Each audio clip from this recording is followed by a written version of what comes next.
My next guest was one of pro football's most ferocious linebackers, and then he decided that football was not only too violent for him, but maybe corrupting himself and the country.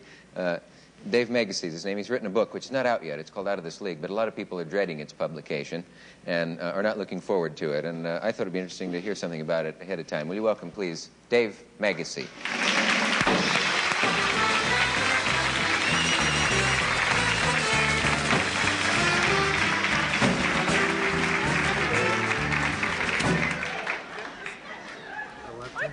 I'd know you as a football player anywhere. Right, yeah.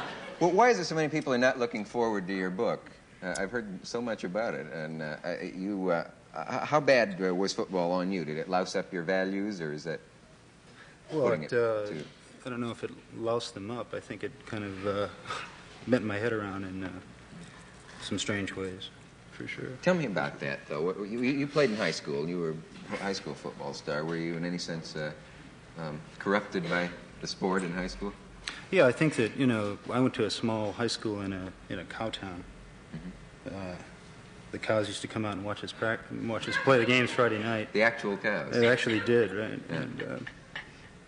And I was a poor kid, a scratch. My father was a farmer, and I went to a high school that was, I guess you might sociologically call upper middle class, and that was my entree into making it, and I did.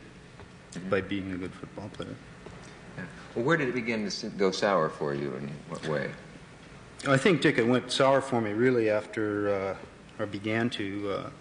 my sophomore year in college at Syracuse University. And I had a great year up there in my first year, and then after that it was kind of a downhill slide. And played 7 years in the pros with the Cardinals, and that was about it. Well, what do you dislike about it?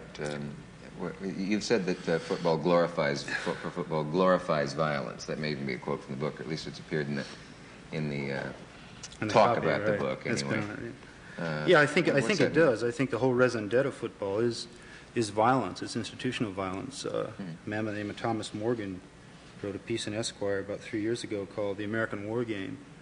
Red Blake, a former coach at Army, has talked about the values of football being the same values that you find in life, the important values to stress, and some of these are obedience and respect for authority, and to be able to exhibit a certain kind of physical courage on the football field. And football players are thought to be people who exhibit this tremendous amount of courage, but it's a question about we all feel fear in it. There are very few guys that I know who are really truly love to hit, love to stick it in there. Are there guys who are scared? Oh, hell yeah. Yeah. Sure. I remember in Plimpton's book he talked about, I forget who the player was, who was the guy who used to vomit before each game. Yeah, well, we got a guy from Detroit, Ernie Clark, and Ernie, the way Ernie used to beat it, he'd go in the locker room, and one of the interesting things we do is, pros, we say the Lord's Prayer before the game. It's like everybody blesses the guns, The other team's doing the same, and so Ernie would be and it'd be quiet, and Ernie would be in the trainer's room, and you'd hear this banging on the wall. And what Ernie would be doing, he'd be smashing his helmet into the concrete wall to kind of get himself ready for the contact. And one time he did it so hard he split his helmet. He came staggering out of the thing, and it would be cracked on his helmet. Right. Wow. You pray like, "Oh Lord, make me big and bad today"? Well, no, you just say the Lord's Prayer, and say. What does that have to do with doing unto others as you would have them doing to you? Hell, I don't know, Janice. That's one of the inconsistencies in the whole thing, right? And one of the right. And I think it's. We'll have more war if we don't have those kind of games here, because people have to get rid of. It's just like youngsters being handed play guns, a toy that's a gun. They grow up not knowing, having any fear for it or respect for this horrible, lethal. Yeah, I think that's true. I think football serves a function, and I see it as a dichotomous function. And on one hand, it titillates people by glorifying violence in the sense that football is the only major sport in this country whose sole raison d'etre, in other words, its basis is violence. In other words, I can't, if you're a tight end and I'm playing opposite you, John Mackey, and I can't psych you out and fake you out and put moves on you. At some point it comes to a showdown, I have to defeat you. I have to do violence to your person, or you have to do violence to my person. But everybody expects that as part of the game.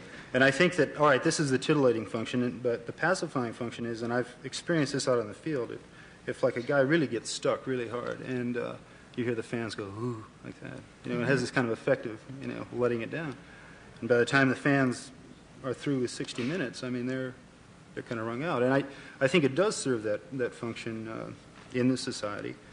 And I see it as a negative thing, though, because but it's also the daddies sitting up in the watching the whole thing. They're just right back there on the field and go. Yeah, it's a whole vicarious. Why is it a negative thing, though? If it serves a valuable purpose. Well, this thing Conrad Lorenz talks about the ritual among animals, and that football, in a sense, is the acting out of that ritual. It's been deprived of defending your territory and defeating someone. And it's a good, maybe it's a good. No, let me just finish this, because I think that. Yeah, the safety valve is, and I think that it's kind of like you take people's minds off of, what's really bugging them and the real problems that they have to face, and in their own personal lives. And it's like, as I've said, Middle America's theater. It's Nixon's theater, and it's laid out every Sunday for people. It was interesting, and this, if you remember when John Kennedy was assassinated. The National Football League played their games, and the country was, at that time... 2 days later. Right. The country in that time was in a period of mourning. Yeah. And Roselle, the commissioner, made the decision that we should play football because we needed to pull the country back together. It's the idea, if everything if we can play football, then our country's not disintegrating, that kind of thing. It's really weird, but that's how I read it. Are you suggesting that he didn't believe that, or that he did believe it? Well, I think that there are a lot of things operating on him. Certainly, the owners who were going to lose their stadiums full of people, and the television people who had a lot to lose.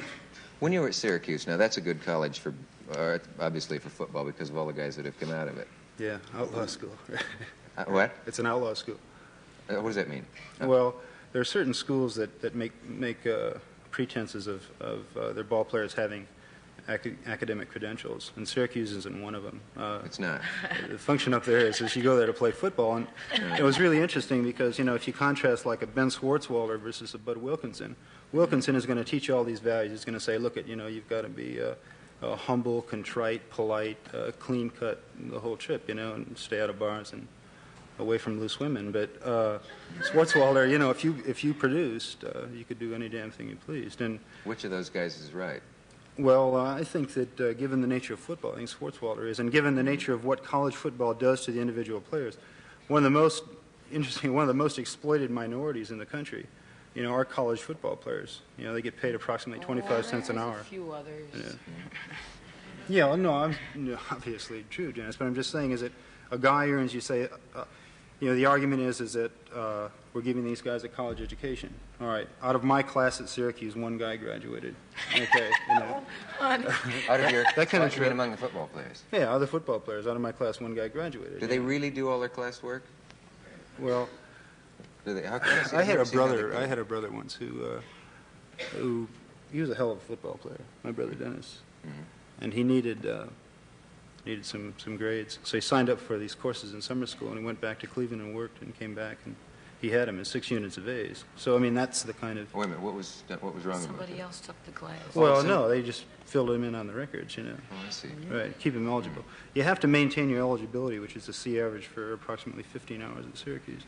So this is in one sense the reason for the book is to really talk about this reality. I think most people who really dig football think it's pure American, young Americans out there doing their thing, and reflects all these positive values of society. And on the contrary, I think it reflects more the values that we want to de-emphasize. And I say we of the counterculture, as Rozak has defined, people of the movement and so on. You're like cheating I have to and lying. ask it all for just a minute. Well, We have a just the message from our local stations, and we'll be back.